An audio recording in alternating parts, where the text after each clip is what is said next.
pelimpahan jasa itu hanyalah mengundang yang telah meninggal untuk ikut berbahagia karena anggota keluarganya berbuat baik. Jadi, ada begitu banyak hal yang harus terpenuhi agar pelimpahan jasa itu benar-benar terrealisasi. Yang pertama, makhluk tersebut memang terlahir di alam yang bisa hadir kalau kita undang. Artinya, kalau mendiang leluhur ya, atau anggota keluarga kita yang telah meninggal itu sudah lahir sebagai manusia, dia tidak bisa menerima pelimpahan jasa. Dan dia juga nggak butuh ya. Dia sudah lahir jadi manusia, hidupnya ya baik-baik aja di alam manusia. Terlahir sebagai binatang, tidak bisa datang. Bagaimana mungkin kita undang dia lagi jadi lumba-lumba di lautan tiba-tiba muncul, kan nggak mungkin. Nah, iya toh? Nah, terjatuh ke alam neraka. Tidak bisa.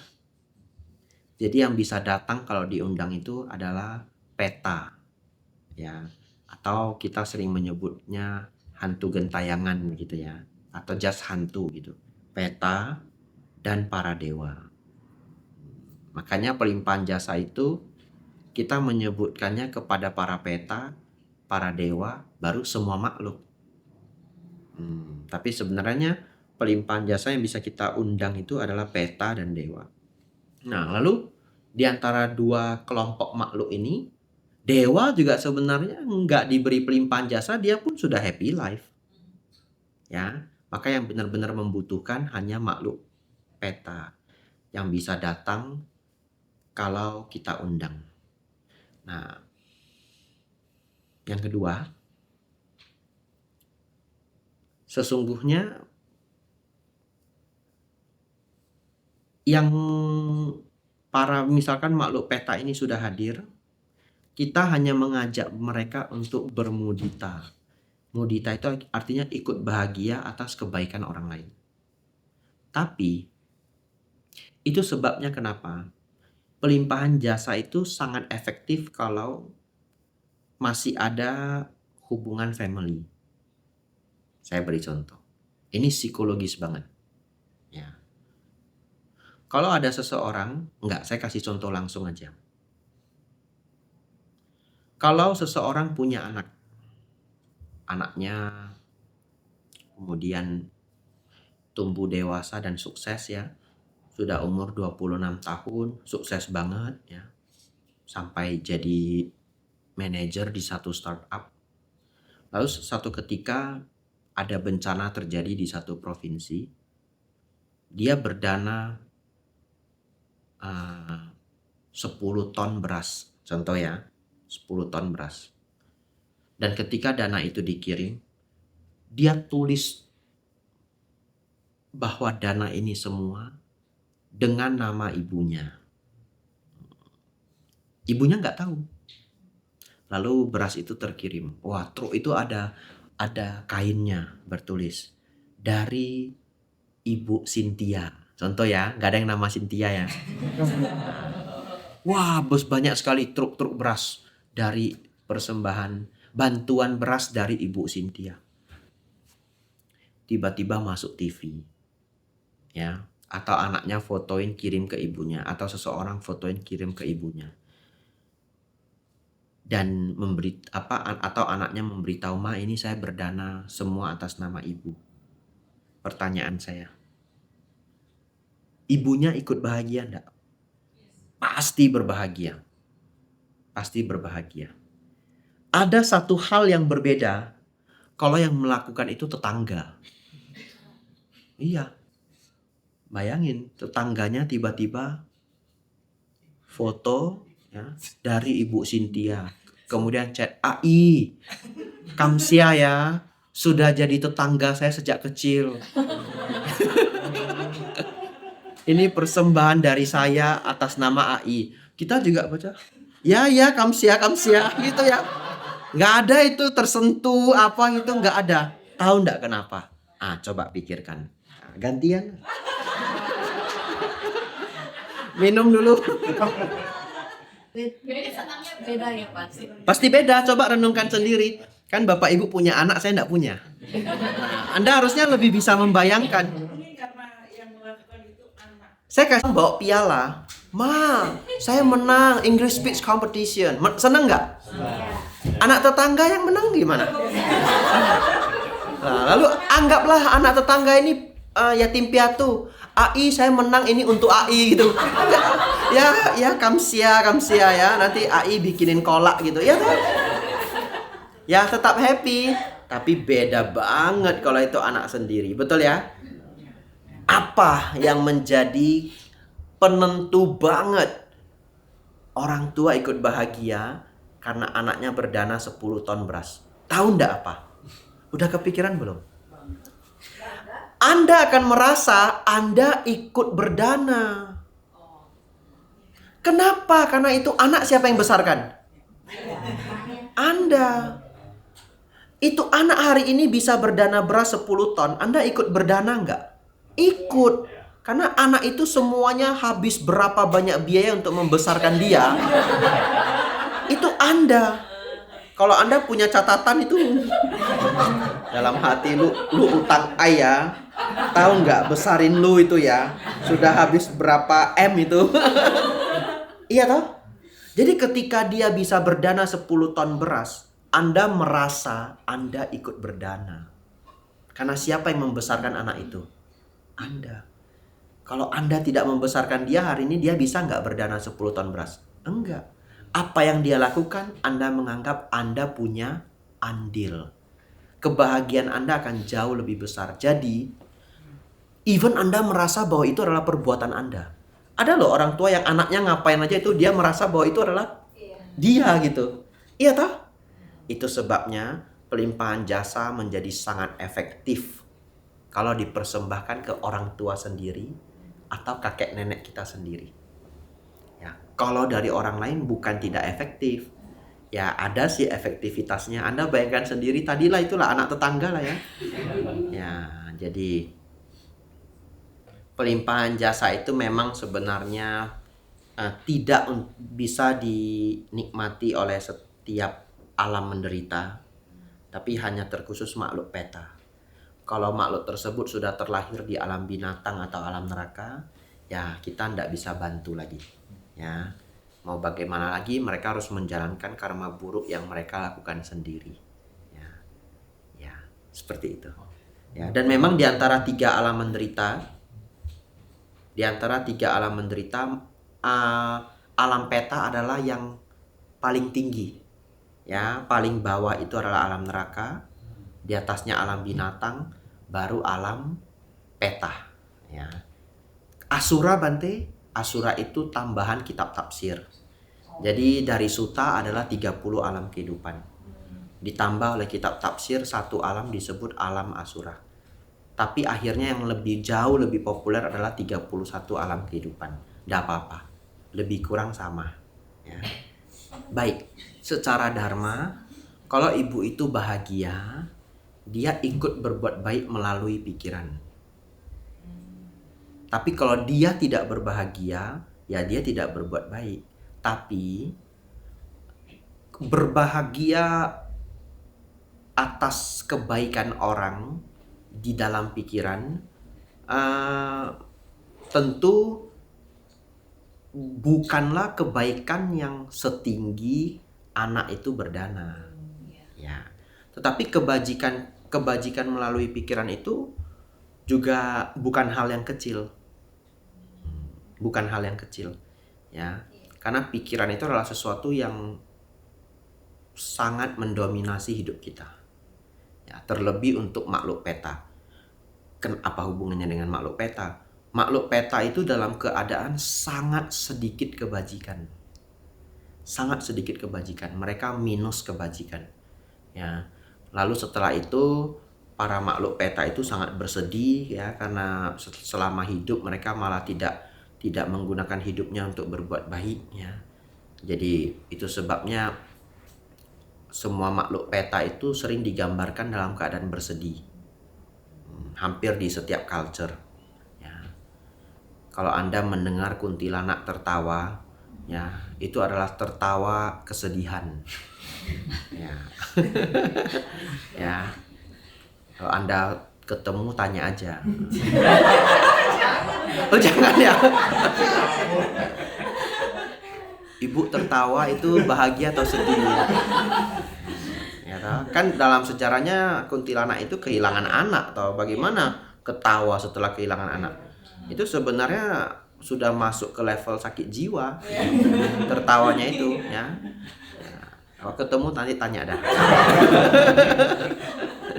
Ya, jadi dalam para makhluk halus itu juga selalu digambarkan sembunyi di tempat yang gelap. Ya, kenapa demikian? Karena mereka malu. Mereka kan gagal dalam kehidupan, bangkrut, turun ke alam yang lebih rendah.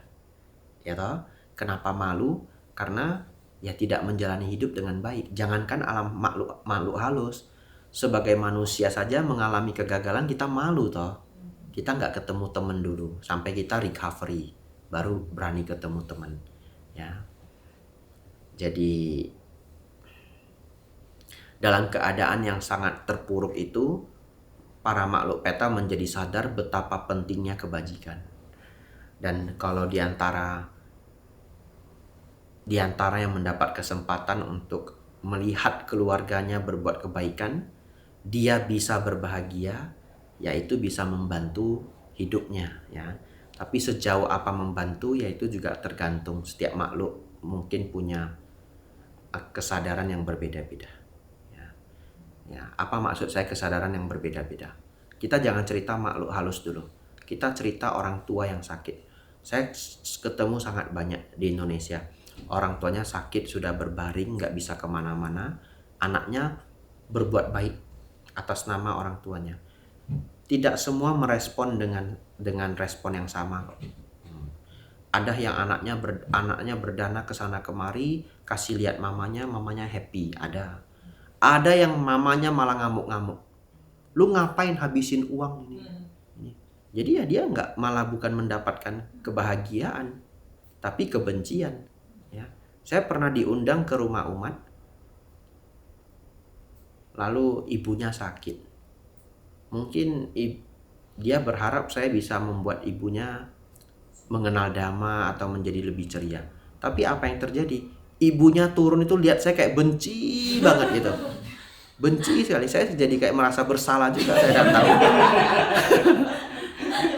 Ya. Ma, ini Bante Abi jatuh.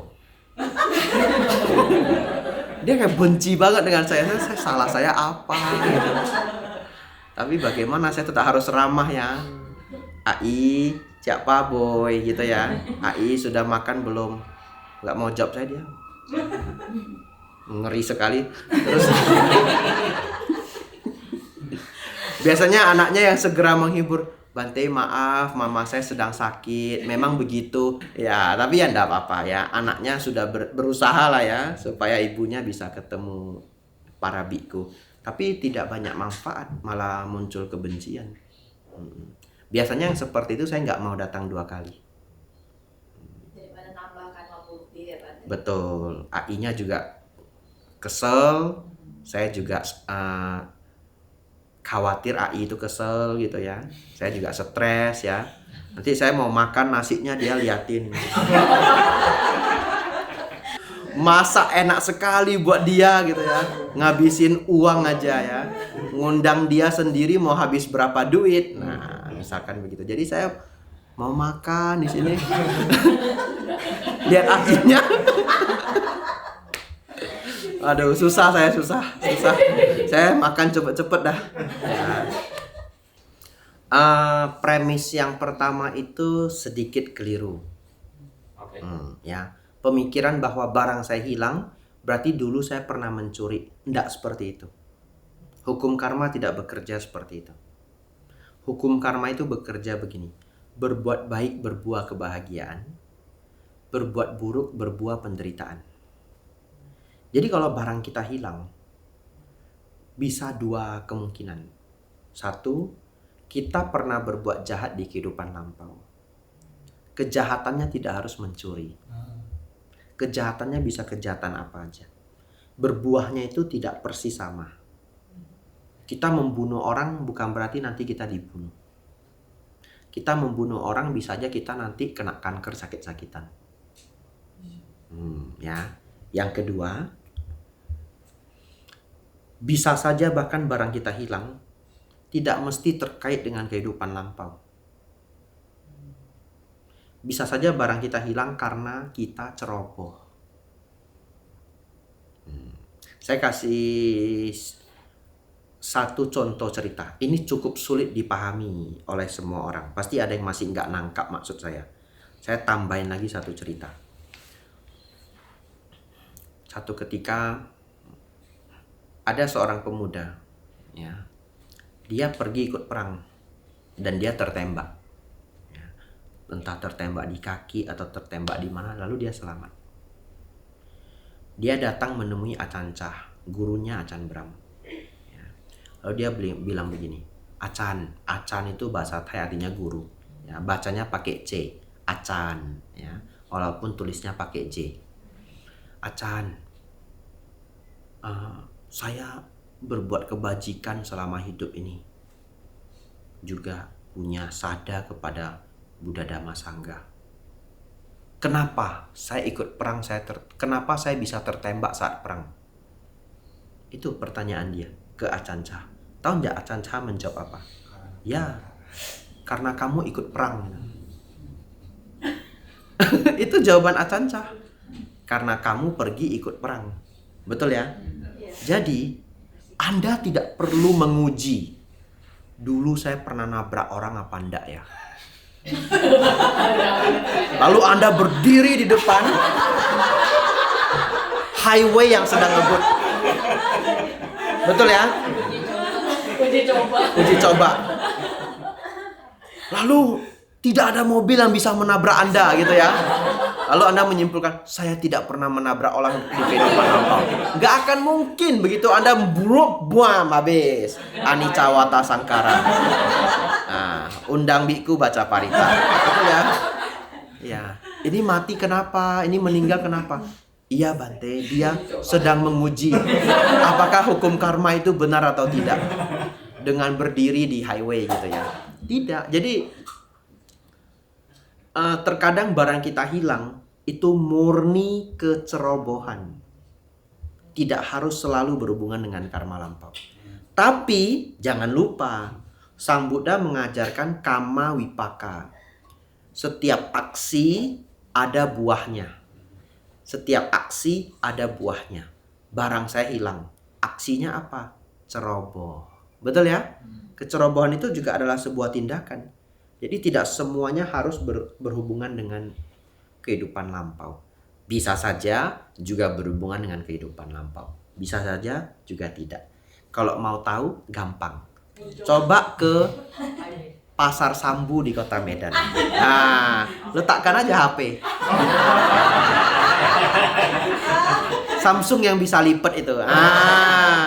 Terus enggak, saya sudah banyak berbuat baik di Wihara Pariwara Dhamma Acara. Terus makan dah soto Medan itu.